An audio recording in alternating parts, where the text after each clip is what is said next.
หมอยซุงค่ะหมอยซุงตอนเจ้าวันใหม่ค่ะมื้อนี้เป็นวันที่28เดือนธันวาคมที่เก้าปี2025เป็นวันติดค่ะพี่ๆน้องๆเฮาค่ะถ่อมกันอยู่ที่ไหลตั้งไหลพองค่ะเนาะย้อนเสียงพองจองได้ค่ะในตอนได้ก็ค่ะเฮามีร้อนม่อนกว้างค่ะเนาะไทย้อนมาฝากปันพี่น้องเฮาเนี่ยค่ะเนาะสังเจอหนังว่าเฮาค่ะโกไลอายแลไลเนียงใจวายลื่นอันนั้นก็มือเฮาค่ะเฒ่าป้อว่าในซึ้งไหน ข้อที่หนึ่งค่ะเมื่อเข้าคาตึกหนุ่มตึกกำอยู่ในอย่าเปไปมือไปย้ำอย่าเปจู้ง่ายเนี่ยค่ะว่าคัดใจว่วนโขงซางโดยนำมือตัวเจ้าเก่าแล่เนี่ยค่ะเนาะในใจเฮาคาในอย่าเปว่วนไข่ปึงอิงใจใหญ่ไผเนี่ยค่ะเป็นซ้ำว่าเป็นก้นในนาหอต่อเฮิรนเฮาก็เหย้าเนี่ยค่ะเนาะเฮาคาดูแลคัดใจว่วนโคงซางเฮ็ดนาการตางานเฮา ให้เฮาขาจุกมันไหลโดยโตเจ้าเก่า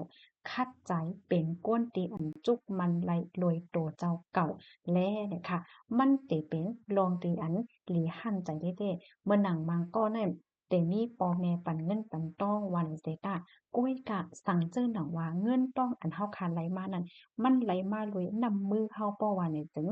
มันหลีภูมิใจเด้ๆในภาวะจาปานเฮาเนี่ยค่ะเนาะ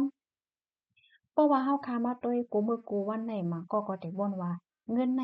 ลองใหญ่ว่าในเซตาเพราะว่าเฮาค้ามีเงินไหนมันก็อยากเพิดหมดแล้วเจ้าแม่นค่ะก็นั้นแหละเมื่อเฮาค้ามีตื้อตังเฮ็ดสร้างแลอยู่ตึกแข็งแข็งแรงกึมอยู่นั่นไหนคัดใจเฮ็ดสร้างแลนั่นค่ะเอาเนาะเพราะว่าเฮาค้าคัดใจวนโครงสร้างลงมือเฮ็ดโดยตัวเจ้าก็เฮาค้าแต่ประวันเนี่ยจึงเฮาค้าตื่นเต้นอันนี้ ตั้งหยาบเมินนานเนี่ยค่ะเนาะเป็นซ้ำว่ามีก้อนนั้นมีก้อนนั้นมีอันนั้นอันใดเนี่ยก็เขานั่นจางจุกมันในโดยโตเจ้าเก่าเขาเนี่ยค่ะก็เปิ้นนั่นแหละใจเฮาคันให้อย่าปีมีใจเปิ้นเฮาว่าจังได๋ใจเกินค่ะเนาะก้อนนั้นเตจอยปันเฮาก้อนนั้นเตเฮ็ดปันเฮาก้อนนั้นเตยืนปันเฮาก้อนนั้นเตจอยแถมปันเฮาอยู่ก้อนนั้นฮักเฮาสังเฮาเนี่ยเฮาค่ะเป็นก้นมาได้เฮาค่ะมีตรงวงกลตีหลีมีหน้าเฮิรนตีหลี มีโกนตีห้าเข้าแลจอยเทียมปันยินเนี่ยเฮาว่าในเสียงตาก้อยกะว่าการที่เฮาค่ะลงมือเฮ็ดรวยนำมือตัวเจ้ากับเฮาเนี่ยมันหลีภูมิใจแท้ๆเลยค่ะเนาะพี่น้องถ้าถ้าถ่อมยอหันถึงจังหึงปองค่ะก็หันถึงว่าเมียนเนี่ยก็กำแถมปันมาดเลยค่ะนะป้อวนว่ามีพรหรือพอใจกันสิเป็นไผแช่ขอใส่กำค่ะดอกคอมเมนต์ตัวในค่ะเลยเปลี่ยนว่าดีเพจเต็งร่มสนใจในค่ะเนาะและแต้มต่างไว้เนี่ยค่ะยินชมค่ะไม่ทรงค่ะ